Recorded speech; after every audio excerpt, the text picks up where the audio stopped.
Study IQ IAS, आपका selection हमारा mission. नमस्कार दोस्तों जैसा कि आप सब जानते हैं, पिछले 3 साल से सेबी की जो चेयरमैन है securities exchange board of India की, वो थी माधवीपुरी बुच, और अभी जस्ट वो रिटायर हुई हैं। लेकिन रिटायरमेंट होते ही यहां पर मुंबई की एक कोर्ट ने FIR दर्ज करने का निर्णय ले लिया और इसको लेकर काफी चर्चा हो रही है। बेसिकली आपको समझना है कि देखिए, सेबी का जो पोस्ट है वो बहुत इंपॉर्टेंट होता है। मतलब लोगों का पैसा लगा होता है, मार्केट रेगुलेटर होते हैं, तो अगर किसी भी प्रकार का फ्रॉड का आरोप लगेगा तो ये काफी गंभीर विषय हो जाता है। और आपको पता ही होगा, उनका जो पूरा कार्यकाल था वो काफी कंट्रोवर्शियल था। यहाँ पर एम्प्लॉयज भी कई बार प्रोटेस्ट कर रहे थे। फिर इसके अलावा हिंडनबर्ग वाला जो मामला सामने आया था।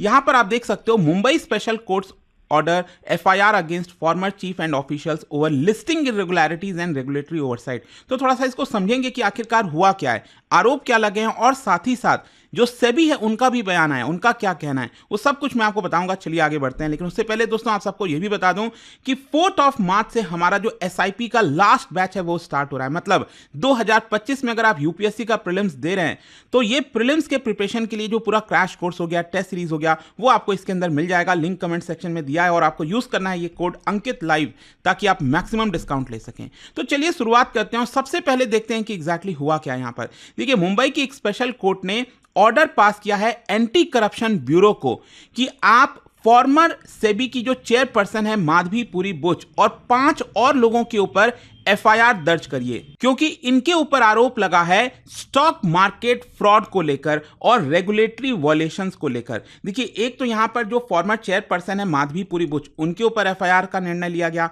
और 5 और लोग कौन हैं? देखिए, सेबी के जो होल टाइम मेंबर्स हैं, जैसे अश्वनी भाटिया, अनंत नारायण जी, कमलेश चंद्र वार्ष्णे, ये 3 लोग हो गए।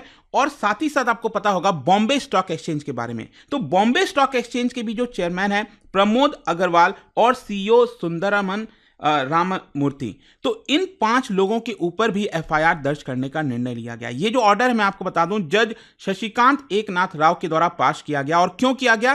क्योंकि एक लोकल जर्नलिस्ट हैं, उन्होंने एक पिटीशन डाला था और यहां पर यह मांग की थी कि इन्वेस्टिगेशन होना चाहिए जो भी यहां पर ऑफेंसेस कमिट किए गए हैं उसको लेकर। और यहां पर बोला क्या गया है कि लार्ज स्केल फाइनेंशियल फ्रॉड हुआ है, रेगुलेटरी वॉयलेशंस हुए हैं, करप्शन हुआ है, ऐसा पिटिशनर के द्वारा बोला गया। और यहां पर जो ऑर्डर पास किया गया है मुंबई की कोर्ट में, उसमें यह बोला गया कि प्राइमा फेसाई यहां पर एविडेंस दिखता है कि कुछ लैप्सेस हुए हैं रेगुलेशन में, कोल्यूजन हुआ है, और इसी की वजह से एक फेयर और इम्पार्शियल प्रूव की जरूरत है। जो जज है ना एकनाथ राव, उन्होंने रूल किया कि जो लॉ एनफोर्समेंट एजेंसीज और जो सेबी हैं, उन्होंने टाइमली इंटरवेंशन नहीं किया, और इसी की वजह से यहां पर जरूरी है कि CRPC के तहत यहां पर जो भी इंटरवेंशन करना है, जो भी प्रोविजंस लागू करने हैं, वो किया जाए। साथ ही साथ आपको मैं बता दूं, कोर्ट का ये ऑर्डर जस्ट माधवीपुरी बुच के रिटायरमेंट के अगले ही दिन आ गया, और अभी नए सेबी के चेयरपर्सन बने हैं तुहिन कांता पांडे। ठीक है, तो अभी नए बने हैं और जस्ट अभी की बात है, आप समझिए रिटायरमेंट होते ही FIR दर्ज करने का निर्णय आया है। क्वेश्चन अब यह है कि माधवीपुरी बुच के ऊपर एलिगेशंस क्या लगे हैं, आरोप क्या लगे हैं। देखो, यहां पर कंप्लेनेंट का यह कहना है कि जो सेबी ऑफिशियल्स हैं, उन्होंने एक ऐसे कंपनी को लिस्ट करा दिया जो रेगुलेटरी नॉर्म्स रिक्वायरमेंट जो होता है वो मीट नहीं कर रही थी। आपको पता ही ना, जैसे आजकल काफी ज्यादा IPO का ट्रेंड चल रहा है, बहुत सारी कंपनीज IPO लेकर आ रहे हैं, मतलब अपने कंपनी की जो शेयर्स हैं उसको लिस्ट करते हैं स्टॉक मार्केट पर, ताकि जो जनरल पब्लिक है उसको खरीद बेच सके। राइट, वो IPO होता है, पहली बार जब लिस्टिंग की जाती है उसको हम इनिशियल पब्लिक ऑफरिंग कहते हैं। तो यहां पर क्या है कि कंप्लेनेंट का यह कहना है कि सेबी के द्वारा एक ऐसे कंपनी को लिस्ट कराया गया जो रेगुलेटरी नॉर्म्स मीट नहीं कर रहे थे, उसके बावजूद भी उनको लिस्ट कर दिया गया, और इसी की वजह से यह कहीं ना कहीं मार्केट मैनिपुलेशन के अंदर आता है, और जो इन्वेस्टर्स हैं उनका लॉस होता है। जो पब्लिक आप पैसा लगा रहे हो स्टॉक मार्केट में, आपका लॉस हो सकता है। तो यह चीज सेबी ने ध्यान नहीं दिया है। साथ ही साथ इसमें यह भी बोला गया है कंप्लेनेंट के द्वारा कि जो सेबी और जो कॉर्पोरेट एंटिटीज हैं, जो कंपनीज होती हैं, उनके बीच में कुछ कोल्यूजन है, यहां पर इनसाइडर ट्रेडिंग हो रही है, और जो पब्लिक फंड है लिस्टिंग के बाद उसकी साइफनिंग की जाती है, मतलब जो पैसा वगैरह है वो कहीं और डाइवर्ट किया जाता है।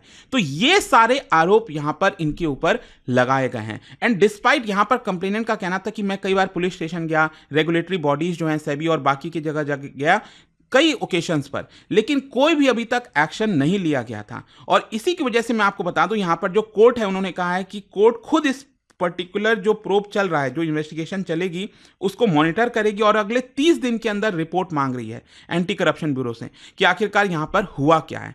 अब देखिए, इसमें इंपॉर्टेंट ये हो जाता है क्योंकि माधवीपुरी बुच पिछले साल काफी ज्यादा खबरों में रही थी, क्योंकि हिंडनबर्ग जो रिसर्च है, आपको पता है ये तो अभी खत्म हो गया है, कंपनी ने अपने आप को डिसॉल्व कर दिया कि हम एग्जिस्ट नहीं करते हैं, लेकिन पिछले साल हिंडनबर्ग रिसर्च ने यहां पर आरोप लगाया था डायरेक्टली माधवीपुरी बुच के ऊपर, जब वो खुद सेबी की चेयरपर्सन थी, और उनके जो हस्बैंड हैं धवल बुच के ऊपर।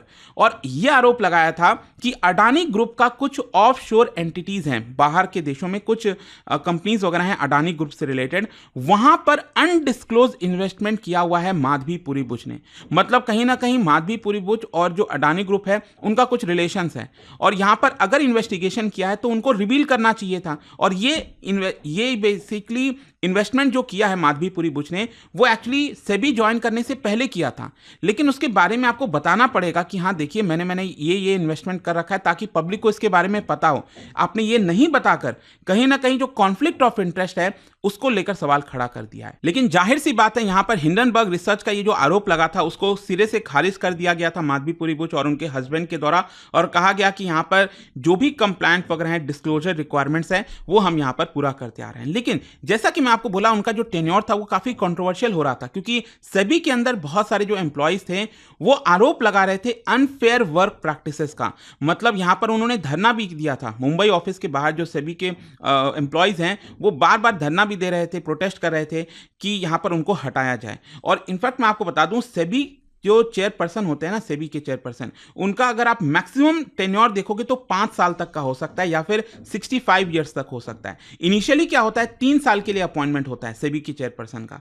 तो यहां पर माधवीपुरी बुच का 3 साल एंड हो गया था, और ज्यादातर केस में क्या होता है कि एक्सटेंड कर दिया जाता है 2 साल के लिए, लेकिन इनका एक्सटेंशन नहीं किया गया, क्योंकि अभी इनकी उम्र 60 ईयर्स ही है, तो आराम से सरकार चाहती तो एक्सटेंड कर सकती थी। लेकिन ये इतनी कंट्रोवर्सी होने के कारण कहीं ना कहीं ऐसा लगता है कि इनका जो टेन्योर है उसको एक्सटेंड नहीं किया गया। और इसीलिए अगर आप देखोगे यहां पर जो खबरें आ रही थी कि रिटायरमेंट के बाद जब इतने बड़े ऑफिशियल पद पर जो है कोई रिटायर होता है तो अच्छा खासा फेयरवेल जो है दिया जाता है लोगों वहां पर उस ऑर्गेनाइजेशन के द्वारा, लेकिन बताया जा रहा है यहां पर रिपोर्ट्स के आधार पर उनको कोई भी फेयरवेल वगैरह नहीं दिया गया था। खैर, यहां पर अगर हम इस केस की बात करें, जो एफआईआर दर्ज करने का निर्णय लिया है, उसको लेकर सेबी ने कहा है कि हम इसको चैलेंज करेंगे। मतलब सेबी की तरफ से यह बोला जा रहा है, securities exchange board of India की तरफ से, कि ये जो कंप्लेंट किया गया है ये फ्रिवलेस है, मतलब बिना किसी आधार पर है, धोखे से किया जा रहा है यहां पर, और एफआईआर दर्ज करना ये सही नहीं है। तो सेबी बेसिकली ये कह रही है कि हम जो भी लीगल स्टेप्स होगा उसको चैलेंज करने के लिए वो यहां पर लेंगे, और जितने भी रेगुलेटरी कंप्लायंस है वो सेबी अभी तक करता आ रहा है, ऐसा सेबी का कहना है। इनफैक्ट सेबी का ये भी कहना है कि ये जो आरोप लगा है ना माधवीपुरी बुच और बाकी के मेंबर्स के ऊपर, मतलब जो आरोप लगा है वो उस समय उस पद पर थे ही नहीं। मतलब बोला गया ना यहां पर कि एक कंपनी है जिसकी लिस्टिंग करा दी गई गलत तरीके से, तो उस समय वो ये लोग थे ही नहीं, तो इसका कोई आधार नहीं बनता है। इनफैक्ट सेबी ने यह भी बोला है कि ये जो लिटिगेंट हैं जिन्होंने पिटीशन डाला था, वो अपने आप में हैबिचुअल ऑफेंडर है, मतलब बार बार इस तरह के पिटीशंस डालते हैं गलत तरीके से, और कोर्ट ने उन सभी पिटीशंस को डिसमिस भी किया और कई बार पेनल्टी भी लगाई है। सेबी का ये बयान आया है अपने स्टेटमेंट में। इनफैक्ट बॉम्बे स्टॉक एक्सचेंज की भी जो 2 ऑफिशियल आपको पता है, उनके ऊपर भी आरोप लगा, एफआईआर दर्ज करा जा रहा है। तो SEBI BSE Bombay stock exchange ने भी यहां पर सेम यही चीज बोला और कहा कि हम इस कोर्ट के ऑर्डर का कोर्ट को चैलेंज करेंगे। और देखिए, बीएसई ने यह भी बोला है कि जिस कंपनी की बात कही जा रही है ना, कार्ल्स रिफाइनरी लिमिटेड, मतलब कि ये लिस्टिंग कराई गई बिना किसी रेगुलेटरी रूल्स के वॉयलेशंस के तहत, तो यहां पर 1994 में ये लिस्टिंग हुई थी। तो ये जो ऑफिशियल्स हैं ये तो रिटायर हो गए और ये उस समय उस पद पर थे ही नहीं।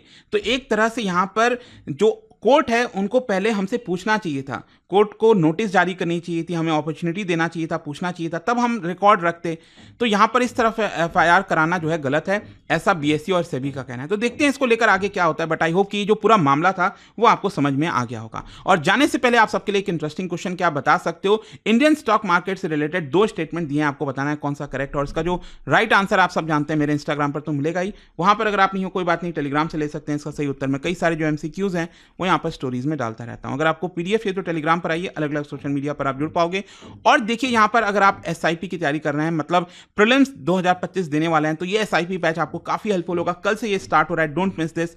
ये एक प्रकार का क्रैश कोर्स कह लीजिए, और इसके अंदर टेस्ट सीरीज भी आपको मिलेगा। बस यूज करना है आपको ये code Ankit live to get extra discount, link comment section में। दोस्तों यूपीएससी एस्पिरेंट्स हो या बनने वाले हो, मेरे पास है आपके लिए एक game changing opportunity. Study IQ का नया संपूर्ण बैच। सोचिए, एक कॉम्प्रिहेंसिव प्रोग्राम जिसमें मिलेगा सब कुछ, टॉप एजुकेटर्स के साथ 1000+ आवर्स की लाइव क्लासेस, पर्सनलाइज्ड मेंटरशिप और हैंड रिटन नोट से लेकर पीआरपी, एमआरपी जैसे इंटेंसिव प्रोग्राम्स तक। और बात स्कॉलरशिप्स की करें तो प्रीलिम्स क्लियर करो, पूरा फीस रिफंड पाओ। टॉप परफॉर्मर्स के लिए हर मंथ 11,000 रुपीज का कैश रिवॉर्ड। सिल्वर, गोल्ड या platinum, choose the plan that fits your needs. X secretary Anil Swarup जी खुद गाइड करेंगे आपको इस जर्नी में। स्टडी आईक्यू पर 2 करोड़ इंडियंस का ट्रस्ट है और अब संपूर्ण बैच के साथ आपका यूपीएससी ड्रीम भी होगा अचीव। आपको करना क्या है, कमेंट में दिए गए संपूर्ण बैच के लिंक पर क्लिक करें and once you click on buy now, आप देख सकते हो डिस्काउंट कोड्स। वहां पर टाइप कीजिए अंकित लाइव एंड आपको मिलेगा सबसे lowest price and your IAS journey starts here. Study IQ IAS, आपका सिलेक्शन हमारा मिशन।